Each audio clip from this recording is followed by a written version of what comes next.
Yo, what is up guys? We are back with another week of the PMC D-League. It's week 5 right now, and we are facing the Detroit Solgaleos and their coach Roshan. We're currently at 2-2 and at +3 I believe, +4, kinda like that. Last week we had a nice 5-0 win versus the Windsor Weavers, so we are kinda back on track, but in order to make playoffs and to have a shot at first place in our division, we have to win here. If you don't know what team I'm bringing, check out my team builder. It's in the description below. I uploaded it yesterday.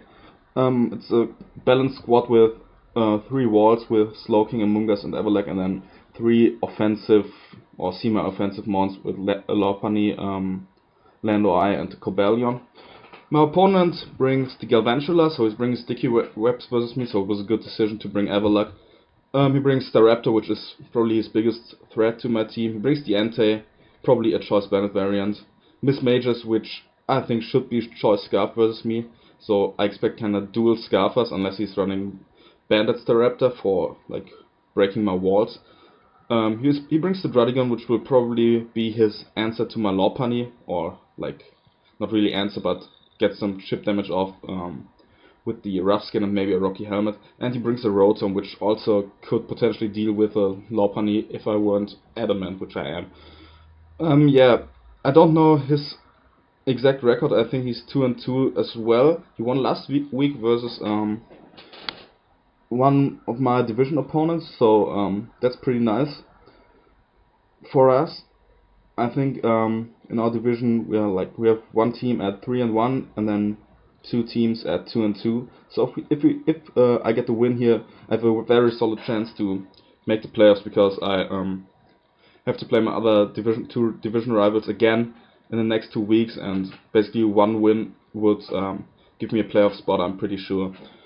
Looking at his team, I'm thinking he wants to get up his webs or his rocks early, so I expect him to either lead with the Galvantula, which is probably focus sashed, or with the Dradigon, maybe even with the Rotom Wash, but that's not a big deal for me because I can easily switch into it. So I decide to lead off with my Mega Lopunny to get a fake out off on a potential Galvantula to break his sash and then easily kill it because I outspeed it.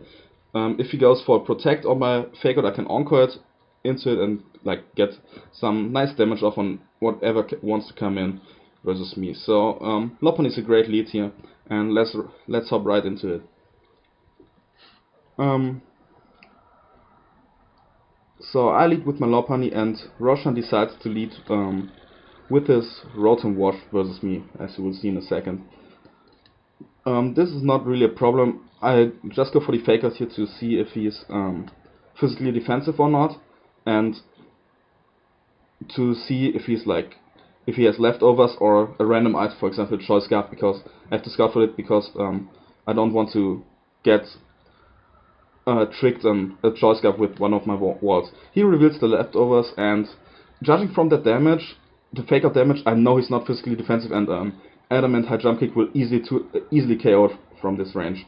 So I decide to go for the High Jump Kick as he switches out into his Dradigon, which probably is like a max defensive set, but even then it cannot take 2 High Jump Kicks from Adamant Lopunny. As you see, it does like 65% to me. My Lopunny gets hit here by the Rocky Helmet and the Rough Skin, and now I'm in a bit of a trouble. I don't want to have rocks up on my side, which would like hurt my Everlag, because I need it healthy to switch into the Staraptor, which it's kind of my only answer to this. So I decide to go for another High Jump Kick to take this thing out, even though the Rough Skin Rocky Helmet damage would put me in the in range for an Adamant E-Speed from Entei. But I don't want rocks up on my side, so I decide that the damage on Lopunny is worth it. So I take out the Dradigon turn 3, which is pretty nice for me. Now he decides to bring out his biggest threat versus me, this the Raptor, and I go like hard into my Everlag because I have a lot of physical bulk and can take whatever he wants to go for. I probably expected to U-turn, but I don't really mind because I have a lot of mons that can I can switch around with if he brings in the anti or the Rotom now. He decides to go into Rotom because he knows that my special bulk is pretty garbage, and I probably could take Banded Sacred Fire from Entei, so the switch into Rotom was pretty good on spot. I can easily go into my Amoonguss knowing that he cannot trick me a Choice Scarf because he's lefties, and I can easily take the Hydro Pump because I resisted, and Amoonguss is pretty bulky as it is, even though I'm mostly physically defensive. Yes, Rotom gets some health back here, which is nice for him because now I cannot take him out with the high jump kick, but that's not too big of a deal. Here I go for a Spore because he doesn't have a grass type to absorb it, and he sends out his Entei, which probably is a banded variant. In my team prep I said could have the Sleep Talk, but I wasn't 100% sure if he had it. So I put this thing to sleep, and here I kind of make a misplay. I could have gone into my Slowking to fire off a big Scout, which none of his team members would have liked to take beside the Rotom, but I didn't want to bring in Slowking and invite in the Galvantula because I didn't want to give him free sticky webs, which would really suck. So instead of going into my Slowking, I decided, you know what, let's try to set up on the sleeping Entei because he probably wants to burn a turn of sleep here, just because I cannot touch it with my Amoonguss. So I go into my Landorus Eye and decide to try to set up on his sleeping Entei. If you haven't watched my team build yet, this Landor Eye is a Earth Power, Focus Plus, Gravity, Rock Polish set, which had a really good chance of sweeping his team late game if I decided not to set up early. But I just decided to bring it in as he reveals the Sleep Talk and hits me with a big banded E-Speed. But I don't really mind it because he doesn't want to stay in here, and now I know he's Adamant Banded, so that's nice, really nice for me to know. I go for the Gravity here, expecting the Rotom Wash, to be honest. And had he gone out here into the Rotom Wash, that would have been great for me because he would have had to make a decision here if he was going into Rotom to either sack his Rotom to my Earth Power because of Gravity or allow me to set up a Rock Polish, which would basically be GG. But he makes a really good play and goes out into his Miss Mages expecting the Earth Power. And yeah, here I make a really dumb play. I totally forgot that I weren't max speed, and I really I somehow thought that Miss Mages was base 100, which is not. It's base 105 and outspeeds me naturally.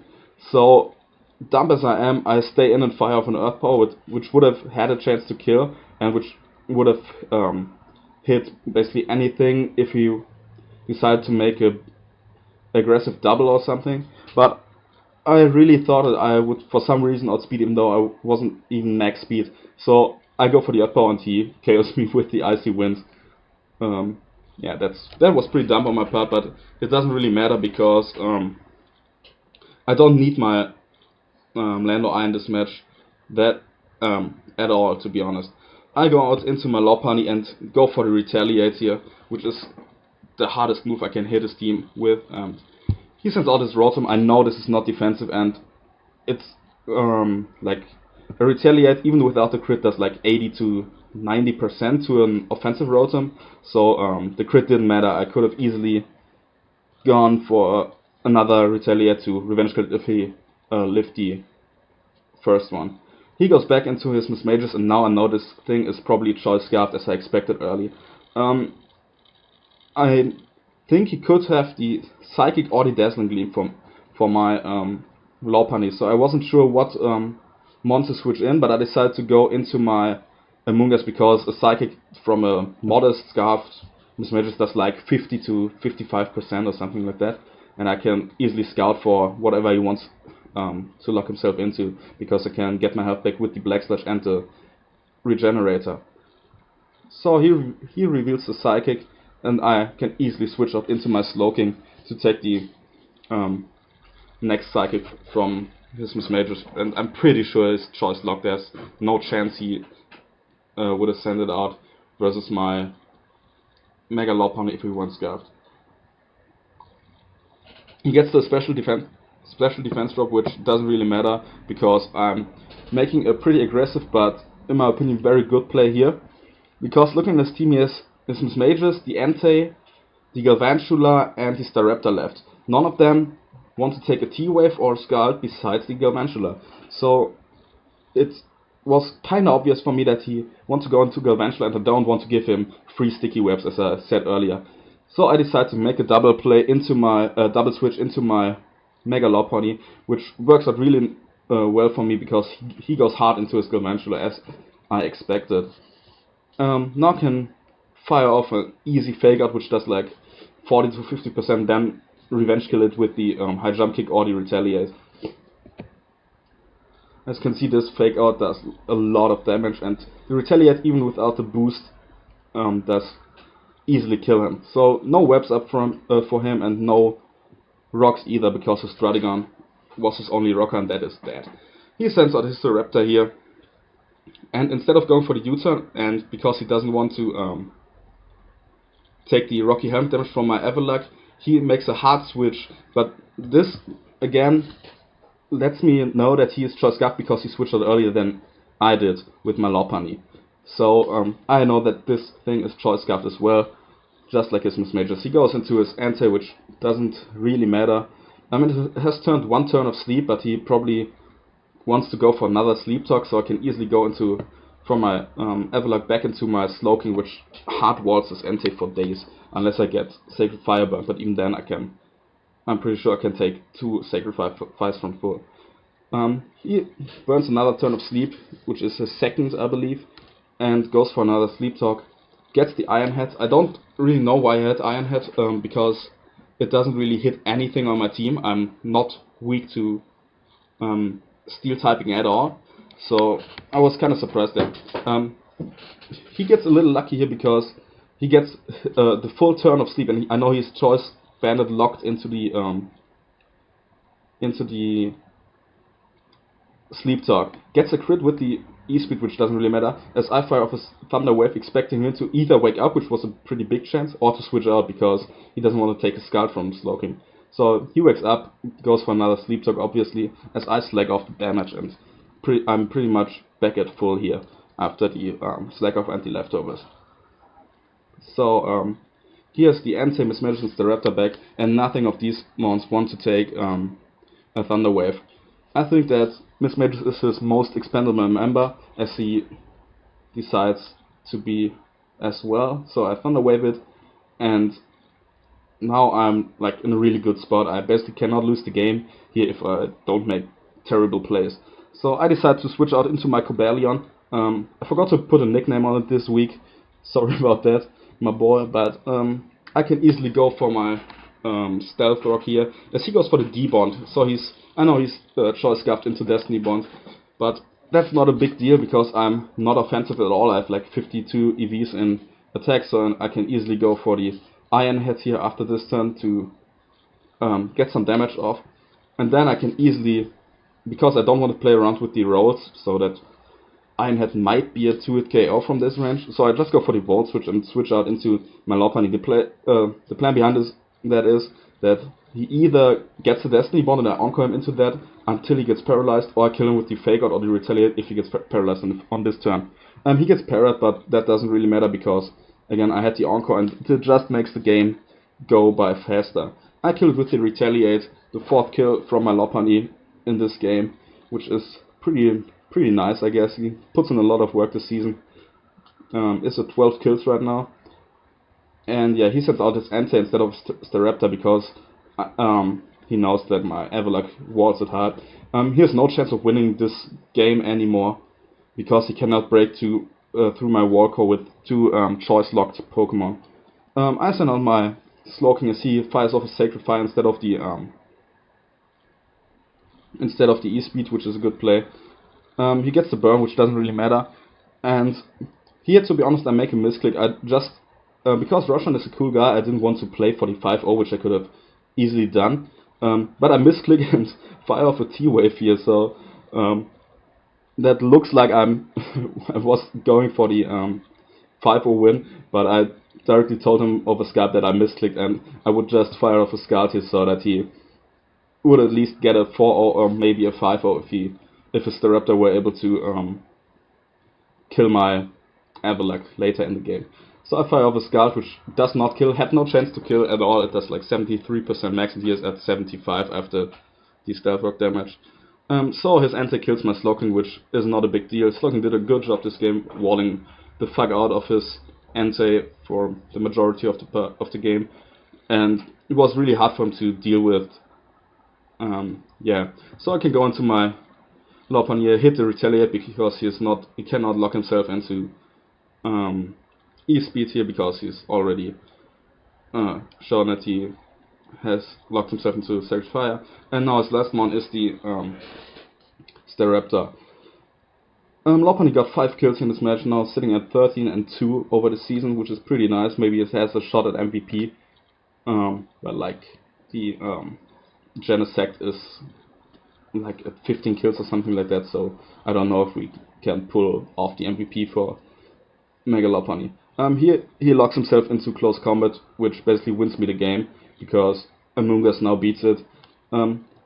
He goes for another close combat, does not take out my Avalak, and I OHKO it back with the Avalanche that I fire off here. Even if he killed my Avalak here, I could have easily killed it with the fake out from my Lopunny. Would have gotten 6 kills with it, which would have been pretty funny. Yeah, that's the game, a nice 4-0 win in our favor. I felt like after I prevented rocks and sticky webs on my side, I basically had the game, even though I sacked my Lando Eye for no reason at all. But that didn't really matter. As I said in my team builder, he would have had a really tough time to break through my wall core, which he did, especially after the Galvantula and the Rotom went down. He didn't have like a really good way to deal with my Slowking, and yeah, even the Amoonguss, you saw the Psychic from a modest Miss Majors was barely a 2-hit KO depending on rolls, so like he didn't have a lot for me in this game. Not a great matchup for him, so you can't blame him too much. He's a very solid battler, go check him out, puts on some nice content. His last game was really flames. He brought like a really great team there, which worked out perfectly versus the Kansas City Kakuna, so definitely check him out. I put his link in the description below. Now we are sitting at 3-2 after 5 weeks. The season was shortened to 7 leagues, which I don't have a problem with because I'm pretty confident that I can win one of my last 2 games versus Adam or Kyle again. I played both early in the season, but lost both times. One time because one time I had to win basically in the back, but choked around it, and the other time I played like terrible. But that's whatever. I'm pretty sure I can win one of the 2 games, and yeah, just get myself into a playoff spot and then go from there. Because like I don't really care about seeding in the playoffs because I know I can beat everyone with this team, especially after I added Lando Eye and Scolipede to my roster, which like made me way more dangerous in terms of how hard it's to prep for me, because you cannot prep for Mega Lopunny, Lando Eye, and Toucan Bound at all. Like most of these things don't even have a switch in, and if they have a switch in, the other mon like deals with it. So it's gonna be really tough for my next opponents to beat me again in this season. So yeah, let me know what you think about the battle in the comments below. Leave a like, and yeah, I guess I see you next week.